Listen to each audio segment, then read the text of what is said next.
This episode is brought to you in association with Timeform, your trusted source for racing data and analysis. By Total Performance Data, the world leader in thoroughbred performance technology. And by FitzDares.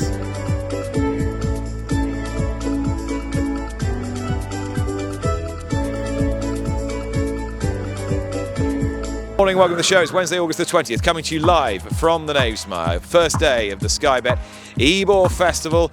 Welcome to you if you're watching with us on YouTube, and obviously welcome if you're consuming the podcast in any of the normal places. It's great to have you with us on what is a blustery, cool morning. The north wind has swept across the Knavesmire today. There was a little bit of rain last night, but not enough to make a material difference. And we can't really start this show until I have my day one guest with me. And there is, coming down the track now, what can only be described as a vision in yellow.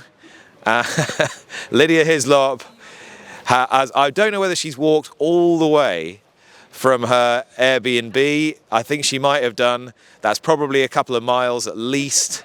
So as I had the workout this morning already. But that's it. We're straight in. Morning. Good morning, everyone. Good morning. How are you? I'm very well. I'm very happy to be here for a start. Yeah, it's great. We thought we'd just crack on, to be honest. Fair enough. You were here yesterday, weren't you? Thank you very much. I was, yeah. It was overcast yesterday, but it was reasonably warm. Today it's overcast and reasonably cool. But there was a sudden burst of sun, which happened for about sort of 0.05 seconds on my way in. But that's all that I've seen so far, being in York. But the point is going to stay dry, and the ground is looking great. It's a mixture of good and good to firm. On we go for the Juddmonte International. Have you firmed up your view on the race? I have. How do you think that Burcastle is good enough to do the job he's been put in there for? On his form from a couple of years ago, he is, yeah. I mean, I don't know what Burcastle is anymore. He was ridden by an £8 claiming apprentice last time and was held up off the pace. So who knows? Presumably, he's going to be sent like he used to be sent, and he's got very little tangible form on a really sound surface either. Exactly, both of those points. I think the fact that he hasn't been used to doing the run style that he's going to be asked to deliver is a relevant point, because if you think back to Kirat, who was actually rated lower than him and managed to win the Group 1 Sussex Stakes, but the way he went and the fact that he was suited by Goodwood was always going to give him some sort of advantage in that role. As it turned out, a bit too much of an advantage. I just wonder whether it's going to be more tactical than it might apparently appear to be. So this idea that we're going to have an evenly run race might not be the case. I had a weird dream last night. It's all right, you're okay. For those of you not watching on YouTube, Lydia has taken a few paces away. I had a weird dream last night that Andre Fabre was standing in the winner's enclosure in his dapper little suit, receiving congratulations from members of the media, while John Gosden forlornly unsaddled Ombudsman in the 4th place enclosure. No, I'm only kidding. Exciting dreams you have. that can't possibly happen, can it? That hasn't happened this season already. No, I think if they don't go much pace, it will be to the detriment of Ombudsman. Clearly, it'll be to the significant detriment, I would have thought, of Danon Desile. Can't decide which. Yeah, probably. You wonder whether his rider will be riding for the first time here at York, and at least York isn't Goodwood, isn't Sandown, which we've seen even with a rider of the ability of Colin Keane. When you first start to encounter it, particularly at Group 1 level, can be a bit tricksy. York these days, it tends to be a much more uncomplicated venue for the first time rider with a lot of pressure. But I think in the scenario that there's no pace, Delacroix is the winner. I mean, have you been watching that finish of the Coral Eclipse over and over again and thinking, my goodness me, when he straightened out and he got him rolling, he didn't half barrel home. Miling speed, that is, isn't it? I mean, pretty much afterwards, Ryan Moore was talking about him as if you're going to go anywhere, you're going to be dropping down. Isn't this track going to suit him better as well? Potentially, yeah, absolutely, yeah. And See the Fire. Yeah, I know. You've been keen on her for a while. I know. I peaked. I think I peaked about a week ago. But of course, you've got to stick. That's the problem with fancying a horse for a race for ages, is that you can't jump off the wagon at the last minute. Yeah, I wonder whether her York form, or the extent to which her York form is a winning argument, has been overstated. Yes, her standout performance is obviously the Middleton against her own sex, but her strengths of win is comparable with her Nassau second, is comparable level with her Prince of Wales is third, you know. But the one thing I would say is she was very, very much looked after. Like Oisin Murphy took a view pretty early. The conditions, the way the Nassau was started, everything that, you know, basically See the Stars was there in body, not in actuality. So, you know, the Nassau, nothing would have been taken out of her for that. See the Fire, what did I say? See the Stars. He won it as well, didn't he? And his dad and her dad won it as well. Yeah. So yeah. 2009, 2015? 9 and 15, exactly. Yeah. And See the Stars didn't make Timeform's top 10 York performances of recent years. Just daft.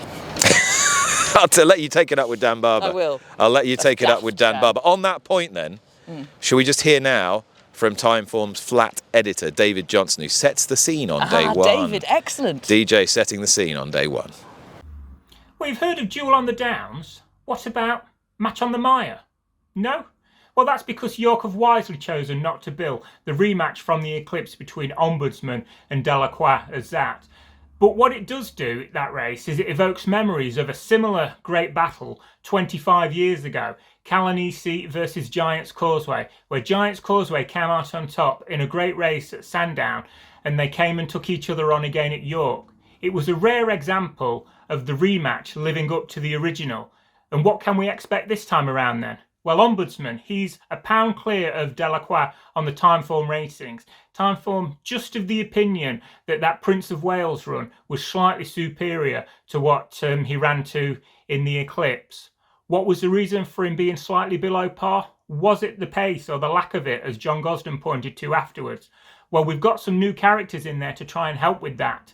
Burcastle, he's been supplemented as a pacemaker. Heard that before? Well, what could go wrong then? We've got Dan and Seal in there. He's the Japanese raider. He's not run since beating many of the right faces out in Dubai in the spring. But as we've seen often in the past, is Dubai form necessarily all it seems when it comes back to Europe?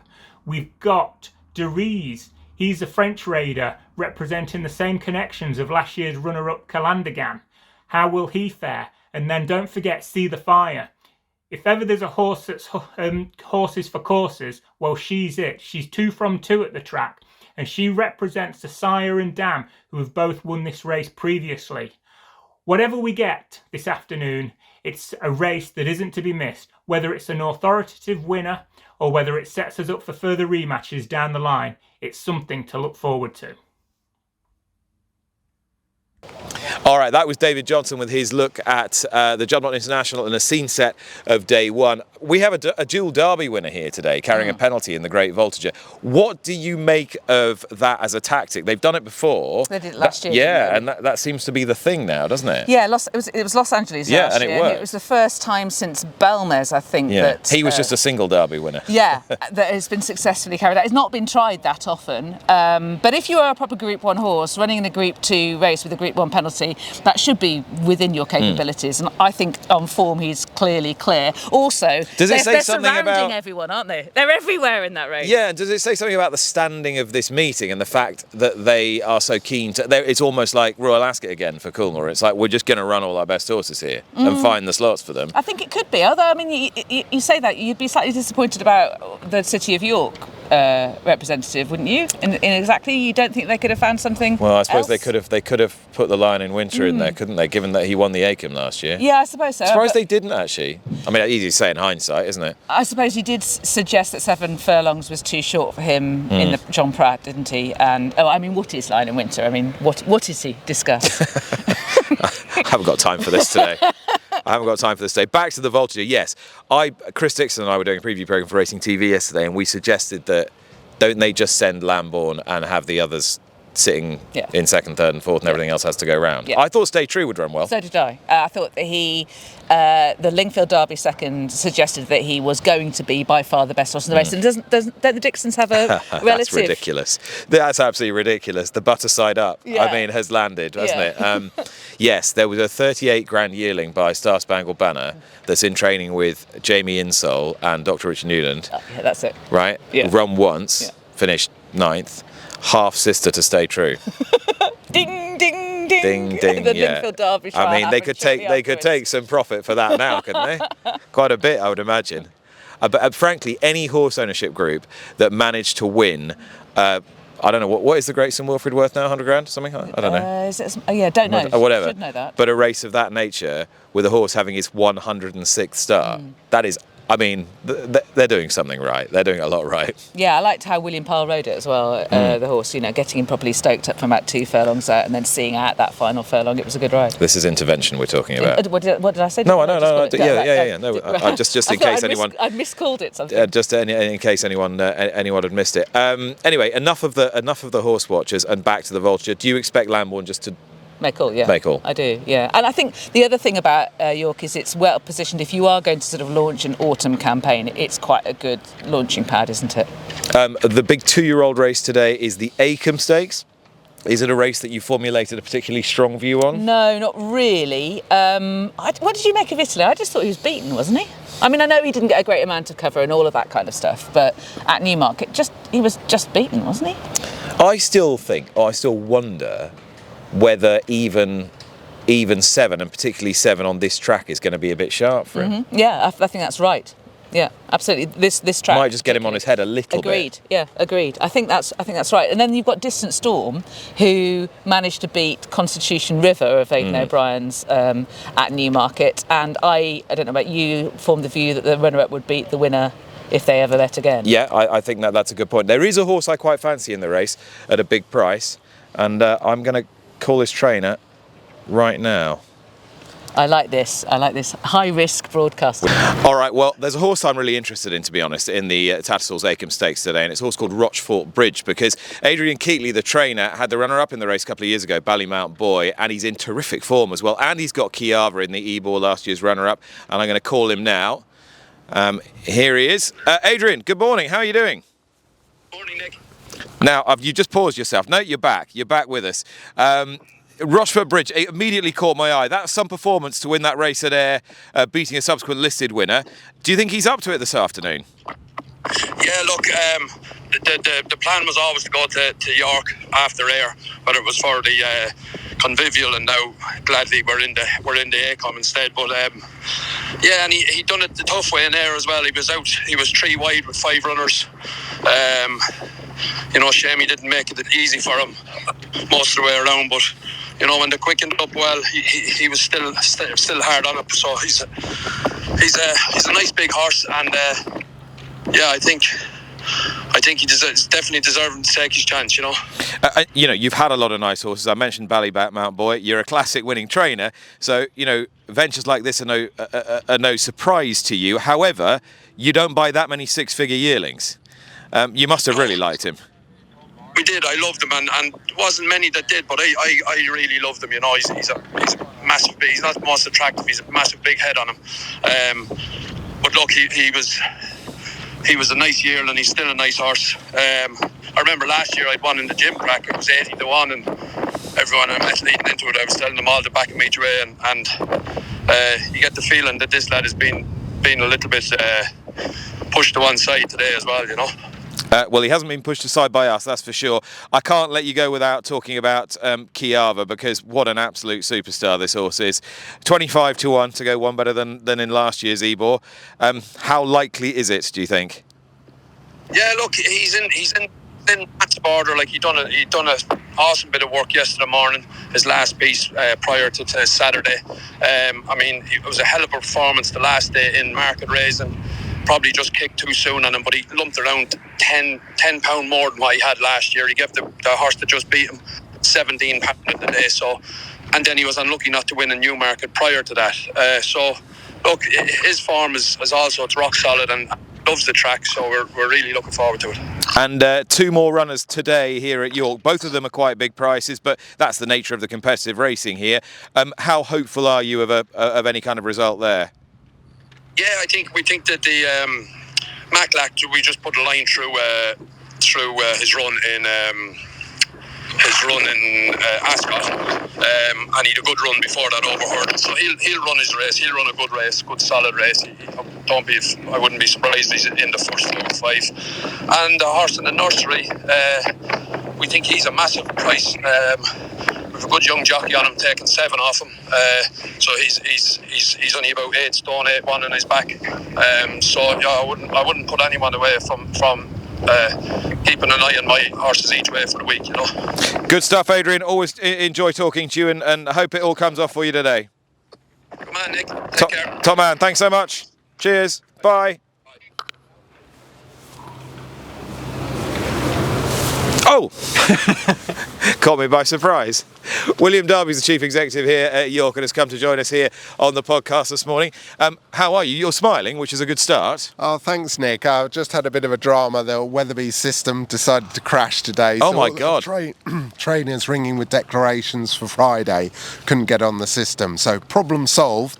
Bugging the system. But, yeah, that was a bit of a moment. There's not a whole lot you can do about that, is there? I mean, it's sort of slightly beyond your control, anyway. isn't it? Yeah, but they were thinking about whether they go to a manual system, whether they push back the deadline. But I think I've just been told it's solved. And was that I presume that was with all the tracks that were racing on Friday, was it? Or just you? Was it just you? Don't know. Don't know. Okay, Gremlin got rid of then. Yes. Phew. And relax. Yes, good, and relax. How are you feeling about the place, the track, the setup? How are we looking as we dive into the first day? Yeah, really, really pleased to be here to sort of. After such a build-up to the meeting, our flagship meeting, delighted with conditions on the track. I think the team have done an amazing job. It's really what we would say on the good end of good to firm, sort of just on that cusp of good and good to firm. We had a bit of rain at the beginning of the month, and then we had to irrigate last week during those warm weather, and then we backed off. We didn't water last night, so I think it will dry a little bit, although it's much cooler today, obviously cloudier with a northerly breeze. So conditions fine. I think they'll say it's nice ground. Maybe some might say it's more towards the gooder end of good to firm. Yeah, there was a little bit of moisture in the air last night as well, wasn't there? I mean, it didn't bucket down, but it was raining for a bit. We registered 0.2 of a mil, so 0.6 in total yesterday. It wasn't a drying day. Yeah. In terms of the Juddmonte International itself, 6 runners. How excited are you by Danon de Sailly's appearance here? Yeah, really excited. Looks a fantastic colt. I think slightly underestimated in the European race fans. He obviously won the Japanese Derby. He was blistering in the Shima Classic in Dubai, and to have him here as one of their stars, he'll go back probably race in the Japan Cup in November, is a huge honour for us. His team are with him, have been a delight to work with, and for him to take on the best in Europe is what competition around the world's all about, and we're thrilled that he's added to the mix. And then you look at See the Fire, whose mother and father won the race, and the unbeaten 3-year-old from France, Francis Graffard's 4-time unbeaten, could be anything, taking on the Prince of Wales winner and the Eclipse winner. But what more could you want? We'd like a couple more runners, but the quality's there and the competition's there. Yeah, it's a cracking race, and of course a memorable day last year when City of Troy broke the track record and beat Calandigan. Just on the point of Japan, I don't know if you've seen Johnny Deneen from the Racing Post has set tongues wagging this morning by saying that the Japanese Derby is less difficult to win than the Dingle Derby, which is a bit of clickbait. Okay. You, as someone who's been racing there and knows the scene, can assure him otherwise, can't you? Most blimey, that's a statement, Johnny.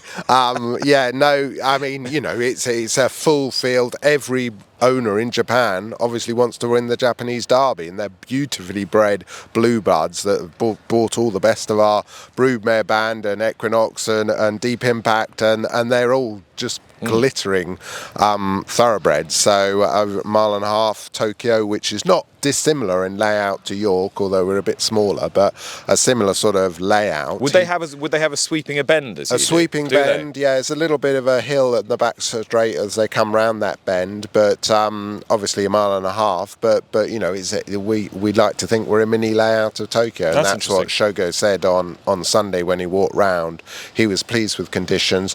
This horse beat Calandigan hands down, and and he was going on hard at the line. Nahiro said yesterday when we were talking to him that he thought that this horse could end up being as good as Equinox, and I thought, well, if he's anywhere near as good as Equinox, the others may as well start now. I know, and he's a big imposing chestnut. So who knows? I don't know the answer to whether he's better than our best, but he's here to take them on their backyard. So credit to connections, and doesn't make it fascinating. Johnny can have his opinion. That's great.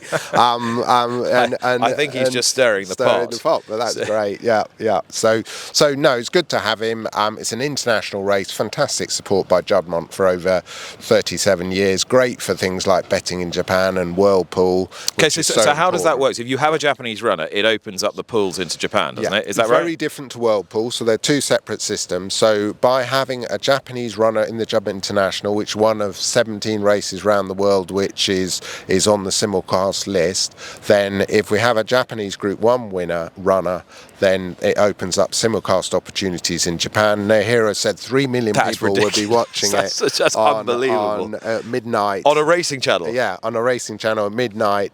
Huge amount of interest. Every sort of social media post we put out about Danon has got tens of thousands of retweets. We've got about 100 people from the Japanese Expatriate Chamber of Commerce coming today to support the horse. The Japanese ambassador in London is coming. It's a big deal, I think. They've never won a Group 1 in UK. They've come within a couple of inches of it 20 years ago when Zeno Rob Roy ran in 2005. Electrocutionist, was it? Electrocutionist, yeah. Italian trained, who went on to win the Dubai World Cup. So it'll be a lovely story, but any one of them will be a lovely story. Ombudsman, Prince of Wales winner, yeah. Did you hear Dan Barber yesterday? Top 10 performances at York from the Ebor Festival since like 95 or whatever. Right. So going back to the kind of days of Singspiel, that sort of time. Yeah. See the Stars didn't even make it into the first 10. My goodness. Can you believe it? Dan, what have you done? I know, but it just got number 2. But it goes to show the level of quality, the performance. There were 10 performances up in the 130s. Sure. And part of that is the timing of the race. Obviously, in this crossroads where we've got all those lovely form lines from Epsom, from Royal Ascot, from Glorious Goodwood, from the July Festival, and coming to this time of year before they head off, whether it's Breeders' Cup, Japan Cup, Australia, British Champions Series Day, it's a great crossroads, Irish Champions Festival. Yeah, gateway to the autumn, as well as the culmination of an English summer. It doesn't feel very summery at the moment. Can you send some sunshine along, please? No, it's going to get warmer towards Saturday. And it is dry all week. Pretty much dry, yeah. All right, we'll take that. We'll take pretty much dry. William Derby, Chief Executive here at York. Thanks so much. And I never mentioned the racing tax once. All right, William Derby, good of him to drop by. I fancy that, the Weatherby system going down on the first morning of York's Ebor Festival. And poor old William having to sort it all out for Friday's decks. Oh, God. That's so stressful, isn't it? It's the last thing you need. British racing. Welcome to British racing. Send that's more not money. The first time that's happened, is it? System working. This year, hasn't there been? Has there been another one? Was there? I think you're right. Yeah. Something weird happened, didn't it? Yeah, Was it a data breach or something somewhere? Data breach. Yeah, that's what it was. My word. That was the BHA though, wasn't it? BHA. I don't know. I lose count of how all this stuff is. In the intertwining administration of it all. Indeed. Can I make the point that was no risk broadcasting? I overestimated Nick's capability. No risk broadcasting at all. You're on fire today. I spared William Derby any further questions about the racing tax. I enjoyed the way you explored this and found out his position on Luck on Sunday. I enjoyed that very much. I thought, to be fair, he'd not seen. I don't think he'd had advance notice of Brandt's interview when he answered the question. But I think he obviously is of a mindset that thinks that racing has to play a fairly straight bat, I think. Well, they have a very close connection with Sky Bet. Which can be illustrated amply by Charlotte just moving the camera to the right. Yes, exactly. So that it's a more than just a sponsorship here, really, isn't it? It is, and in all seriousness, that is the kind of partnership that has grown up over a long period of time. I do think it is a mutually beneficial partnership, so I can understand why William takes the position that he does. And also, there will be people within this argument who have slightly differing views and will take the view that actually we don't want to be antagonising necessarily a section of the industry or another industry that we need to work with very closely. I get that. At the same time, whilst I was very disappointed to hear that it won't be a sort of placards and shouting job with Ryan Moore and John Gosden marching through the streets of Westminster. Yeah, really disappointed. I can't tell you how disappointed I am about that. What did you call them? Les chapeaux bruns? Les chapeaux bruns, yeah. Which would be, honestly, please make it happen. John, make it happen. the one thing I hadn't been able to establish is what are we doing on? Well, no, that's the bit where I think that's... And I'm genuinely not being facetious. I did ask Brad, when I was a little bit of it in jest, the whole where we're going to have placards up Down Street, but as was my plea, sort of. Are we getting in a room with a bunch of politicians? I think so. Is that the deal? That's what we've had an invite to attend. We have, and unfortunately, I'm on holiday. I'll be elsewhere at the time, so you'll have to tell me everything that happened. I mean, honestly, I'd made the booking before this. It's just not connected. You need to cancel the booking. That's very disloyal to the cause. A scab. Yeah, absolutely. the most unlikely. I can't believe you're crossing the picket line. I cannot believe it. To a strike of which horse racing's great and good, fully approve. I mean, socialism, the red flag runs strong. I think flies hard in Newmarket. It's amazing how some of the most right-wing people I've ever met in my life. I think you can say that these days because there is another step. Have suddenly kind of adopted these socialist principles. Anyway, we should be serious, Ro. Just that point, what you're saying. So, if what I'm imagining they're actually doing that day, rather than disappointingly not marching through the streets, is that they are properly sitting down and having a forum whereby they can express what the problem is, the ways in which horse racing has had its income undermined in lots of different ways recently, primarily with affordability checks, which obviously makes its alliance with the Social Market Foundation slightly uncomfortable, among other reasons. At the same time, I think you'll have an opportunity to properly express your point of view. And we know with horse racing that unless you actually remove the racing, you're not going to get the people turning up, because this is a very day in, day out industry. Yeah. I've got to fulfill my retainer. I've got to fulfill my responsibilities towards my owner. So if you want the people who are actually affected to turn up in Westminster and talk face to face, I do think you needed to have a blank day. So, I'm perfectly behind it, and the other point to note about the September the 10th thing is that it has already done what they wanted it to do. They got front page of the Star. Obviously front page of the Daily Star. Front page of the Sunday Times, obviously to begin with, and then the Star. It's been on to the Today Radio 4 Today programme. They made all the news. On that day. It was on ITV News. Yeah, it was. ITV News. Yeah. This meeting's obviously, the raised profile of this meeting is going to help it as well, give it a bit of momentum. So is it a help or a hindrance that it then immediately goes into the St Leger Festival? Is it going to negatively affect the build up to the St Leger Festival, or do you think actually then to be able to follow up what's happened in London, we hope would be a positive thing? Is it actually a help for then it to roll on to Doncaster? I'll ask Martin Credis. It's interesting, isn't it? Because I imagine that had to be weighed. Yeah, I'd imagine it's not a hindrance. It's the most important festival of Doncaster's year by a long, long chalk. For sure, and this is the most important issue in the sport by a long chalk for an awful long time. Yeah, so there is potentially some synergy, but I imagine it was something that they had to weigh in that manner. Okay, well, I'm sorry you're not going to be wearing your gilet jaune on chapeau brun. Your chapeau brun on the 10th of September. Right, what else is happening here at York today? Well, one man is riding a filly who I think deserves her little piece of the limelight because she's seeking a 7th handicap victory of the season, and I'm going to give him a call now. He's not. He was in the bath a minute ago, so I'm hoping he's not still in the bath, because Who's this? This could be Jason Hart. This could be unseemly if he's. No, I think we're all good. Jason Hart's got out of the bath to chat to me. Hello, Jason. How are you? I'm very well. How's it going? Yeah, overcast day in YO17. Overcast day in YO17. I love it. It's quite cool as well, but I don't think there's going to be much rain around. You ride a horse that has had a quite extraordinary season today in the Fillies handicap. Luna Inverniche, I think is the pronunciation, isn't it? You might do better than me. You've nearly got it. What is it? I'm not going to give it a go. Oh, okay. Well, I've listened to four different commentators do it 4 different ways. So something Scottish anyway, but yeah. It's Scottish, is it? Yeah, I think.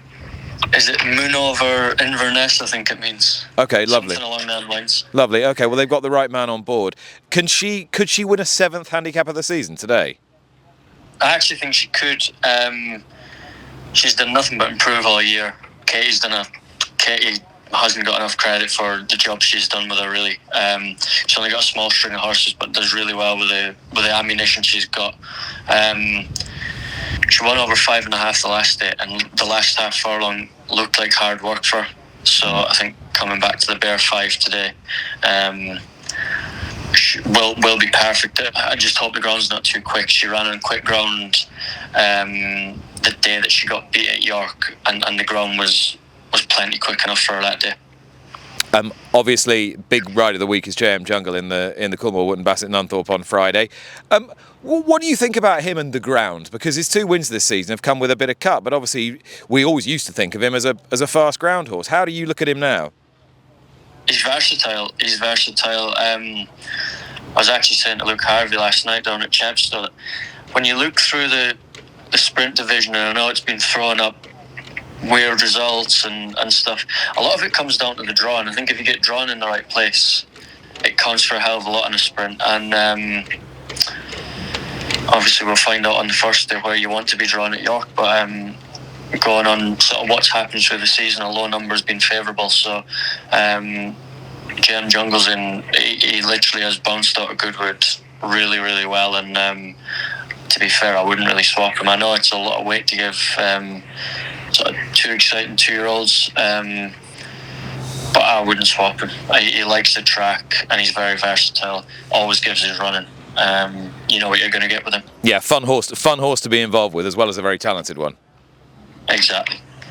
How are the rest of the Yards team going? I mean, it'll be a small team this week, I'm sure, but are there any others you're looking forward to? We run a nice 2-year-old in the Convivial called Nightwolf. He's a big rangy horse. Nice place to get him started, but he's shaping up well at home. He's a big horse who covers plenty of ground, and if he doesn't win on Friday, it won't be long before he's winning. He's a horse that we like a lot. And as far as your rides this week are concerned, is there anything you've picked up that we should know about? Qinault is obviously of course, yeah, a good ride. I thought a few weeks ago it was going to be. I thought he would have a right chance, and then obviously the supplement, the Sussex Stakes winner, and obviously Rosalian's been rerouted, so it's made it more of a spicy race, and then rightfully so. Obviously, it's upgraded to Group 1 status this year, and William Derby does a great job with getting his runners, and he deserves a good race, and it looks like he's got one. Alrighty, 1,000 winners I gather you've ridden now. It might have been pointed out in various places. Yeah. Yeah. Congratulations from all of us anyway. Cheers, Nick. All right, top man. Cheers, Jason. Thank you, Jason, very much. That's Jason Hart, who is. Why are you shaking your head? Those acting skills. I mean, I knew they'd come in handy one day. It's all real. Don't take away the. Do not allow the audience to permeate the fourth wall, please. Okay. All right. Can you just give me your idea of a winner or two for this afternoon's day 1 of York's Ebor Festival? I like Dan Underseal in the main race. He's too big a price, isn't he? I think he is. It's a price-related call. I nearly bailed out of See the Fire and into Dan Underseal. Yeah, I think he's got enough pace to deal with the drop back in trip. He won the Shima Classic via pace, didn't he? That form has only been relentlessly frank since at Group 1 level. He did look very, very talented. He did, and I think the track could suit him well, actually. So yeah, Dan Underseal, but it is mainly price related, I think, and also there's the different ways in which the race might pan out in my mind. I mean, I think Delacroix is much the likelier winner out of the 2 horses out of the Eclipse. Personally, I confidently expect him to confirm the form with Ombudsman. I do think Ombudsman needed that relentless pace setup. He's a bit like when, and would be Auguste Rodin have been similar? He liked a really hard pace to run at, didn't he? I think that's what Ombudsman is like. The other horse is the horse called Is it Squealer of Nigel? Squealer, yeah. Who beat JM Jungle here earlier in the season? Yeah. I think he'll be much more suited. He's coming quite back. a big price. He's about 16 to 1, 16, 18 to 1. He ran in that Pontefract race. He wasn't really suited by it, was he? The setup of the race wouldn't have suited him. And he never got into it, did he? He was always out the back. Exactly. And I think he was ridden a bit more prominently against JM Jungle. I anticipate that would be like it, even though it's the extended 5 today. Yeah, I think he's a big price. I like the horse that was third in that race today, Azure Angel. Oh yes, I okay. think the extra half furlong might Yeah, I help can her see out that. Yeah. there. And that's that, really. It is. Good. It is. Excellent. Did you enjoy that? I did. It was good fun. Quite pain-free, wasn't it? It was. Excellent. So far, anyway. Good stuff. Right.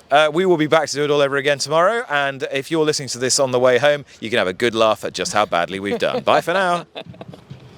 You've been listening to Nick Luck Daily. This episode has been brought to you in association with Timeform, your trusted source for racing data and analysis, by Total Performance Data, the world leader in thoroughbred performance technology, and by FitzDares.